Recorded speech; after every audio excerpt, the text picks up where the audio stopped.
Let's talk about road movies.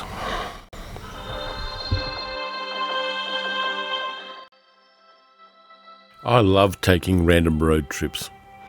I load up my playlist with music I haven't heard before, I get outside of a couple of espressos and I bash the bitumen. I do it about once a month to clear my head and get some B-roll for the channel, and that made it kind of inevitable that I do a video about road movies.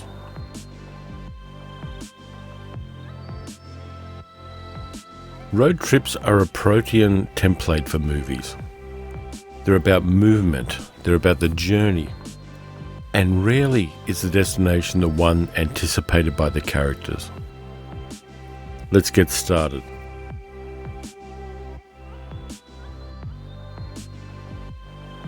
Australian cinema didn't always have a respectful attitude to queer people. Section 24, subsection B3, no poofters allowed. But in 1994, director Stephen Elliott hit our screens with The Adventures of Priscilla, Queen of the Desert.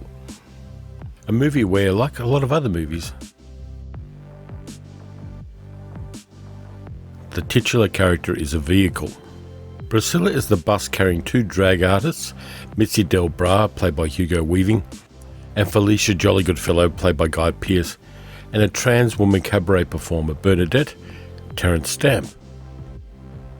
They're travelling from Sydney to Alice Springs to perform their act at the local casino, throwing together outrageous camp humour, the vast landscapes of the outback, and Oscar-winning costume design by Lizzie Gardner and Tim Chappell, including the crazy thong dress. This was a breakthrough movie for LGBT representation in Australian cinema, along with one other film from 1994, the Russell Crowe movie The Sum of Us.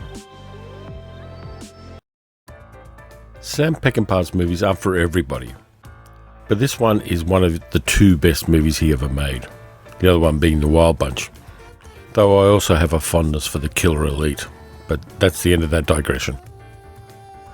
The legendary Warren Oates plays Benny, a piano player in a Mexican bar, who gets involved with the bounty for the titular character Alfredo Garcia.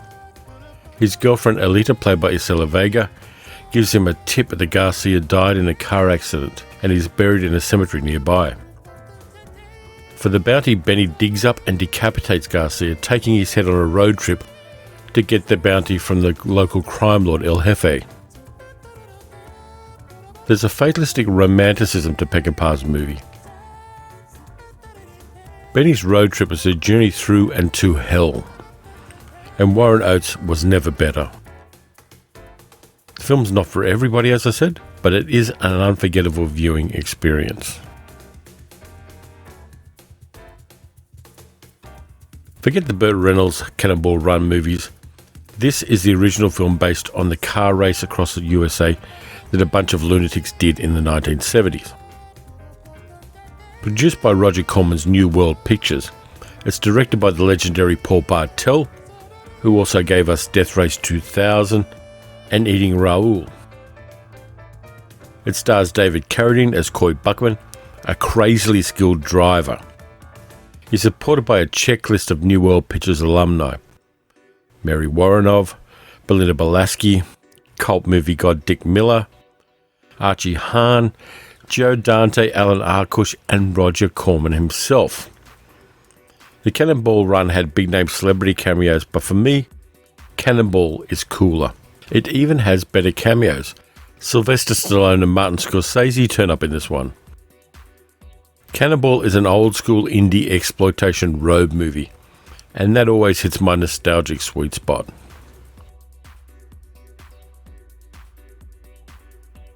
As a rule, I'm not a fan of Ridley Scott's movies. This is the exception. Screenwriter Kelly Khoury's feminist road movie has become iconic. Many of the themes of the Me Too movement are here in this 28-year-old film. Susan Sarandon plays Thelma, a waitress in a diner with a tragic past, and Gina Davis is Louise, a housewife who, with Thelma, heads off for a road trip to a weekend at a rural fishing cabin. An encounter at a roadhouse bar changes their plans and they become fugitives. They form a desperate plan to head to Mexico, then take off in Thelma's red 1966 Thunderbird convertible, with that vague plan heading away from their past more than towards any future. The supporting cast is solid: Harvey Keitel, Michael Madsen, Christopher McDonald, and Brad Pitt in a very early role.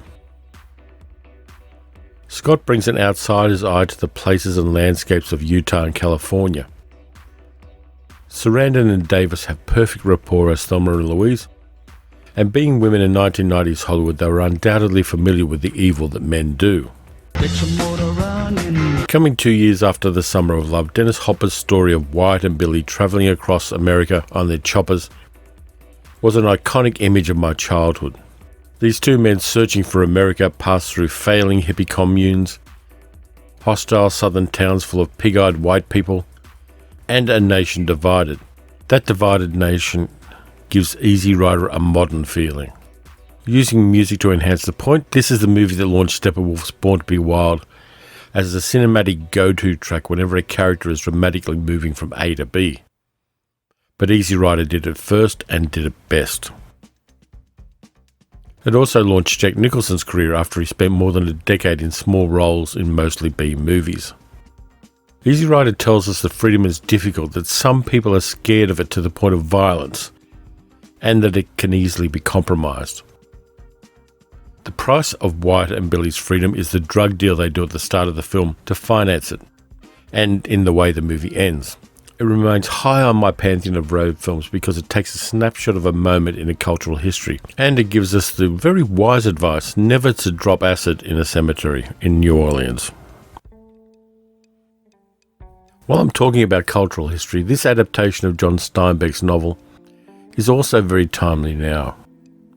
It's a story of immigration in search of a better life, and it hits a lot of our cultural concerns in 2019. Even though it was made almost 80 years ago. The Joad family is fleeing climate change. The Depression-era Dust Bowl droughts in the USA tore the topsoil from 5 states between 1934 and 1940. Thousands of farming families were bankrupted. They fled towards California for a better life, loading up their trucks like the Clampett family did 30 years later in the Beverly Hillbillies. This is a story of refugees hammered by an economic downturn and the effects of mechanised farm machinery on the land. Henry Fonda was never better as Tom Joad, and Jane Darwell as Ma Joad is a monument of love, strength and endurance.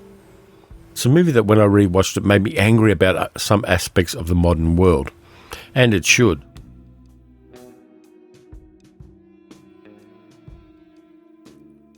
Richard Franklin's Road Games is an exercise in suspense. Franklin was a big Hitchcock fan, and with screenwriter Everett DeRoche came up with the idea of doing a rear window on a vehicle. The story's pretty simple. Stacy Keach plays Pat Quid, a truck driver with a pet dingo, who hauls refrigerated meat from Melbourne to Perth. As he travels across Australia, he begins to suspect that a man in a green van, who is also travelling to Perth, may be a serial killer. Aided by Pamela, played by Jamie Lee Curtis, a hitchhiker he picks up, Quid begins to speculate what can be done about the killer, who was played by stuntman Grant Page. And then when they finally get to Perth, you get the slowest car chase in movie history. As with any movie filmed in the outback, the landscape is one of the characters. Now, I've driven that road, and just crossing the country makes you feel like you're a character in a David Lean movie. I recommend this one, and for me it's a nostalgic kick to see the trip from Melbourne to Perth.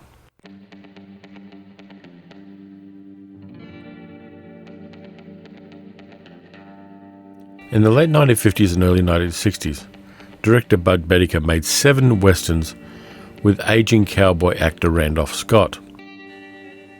They were westerns boiled down to the essence of the genre.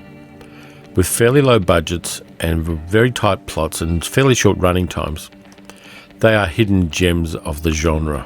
Ride Lonesome, which is an extremely cool name for a western. is the biggest jewel in the crown of the movies that came to be known as the Renown Cycle, named after Bedecker and Scott's production company. It comes in at a tight 73 minutes, and like all of the Renown westerns, it features the unmistakable landscapes of the Alabama hills in California. In this one, Scott plays Ben Brigade, another good name, a bounty hunter who captures an outlaw Billy John played by James Best, who manages to call out to his gangmates to get his brother to rescue him as he's captured. As Brigade takes Billy towards Santa Cruz, he encounters Bedecker's best two types of characters. The morally ambiguous villain Sam Boone, played by Pernell Roberts, and a strong woman who runs a way station, played by Karen Steele. Plus we get the bonus of having James Coburn and Lee Van Cleef as secondary villains. This is a road movie on horseback, and in it Brigade confronts his past, and we end up with an image that underlines his journey of redemption. It's a classic.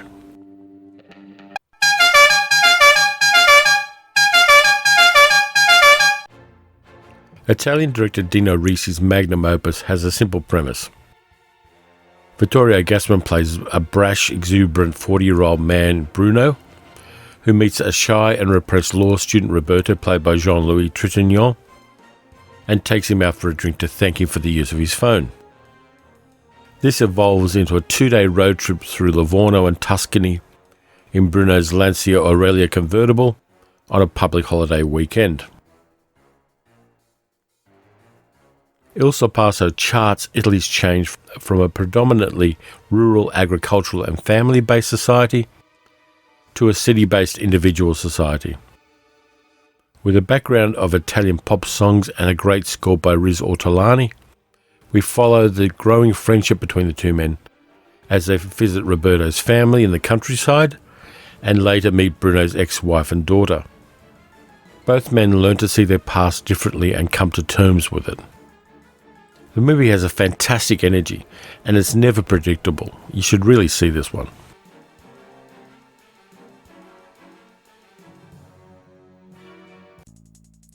Robert Mitchum's Thunder Road was a passion project for the actor. He knew about bootleggers and illegal moonshine distillers who smuggle alcohol to their customers in large secret tanks built into fast cars. Mitchum was always interested in outsiders and fringe dwellers. His character Lucas Doolan is a Korean War veteran who goes up against the Treasury Department revenue agents led by Gene Barry, and a gangster Carl Kogan played by Jacques Aubuchon, who is trying to muscle out the independent moonshine distribution. Mitchum wanted authenticity in his movie, so he brought overpowered cars from real moonshine runners, paying them so they could buy better vehicles.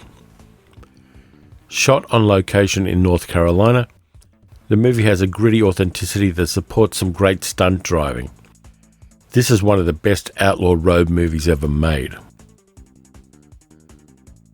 So that's my top 10 road movies.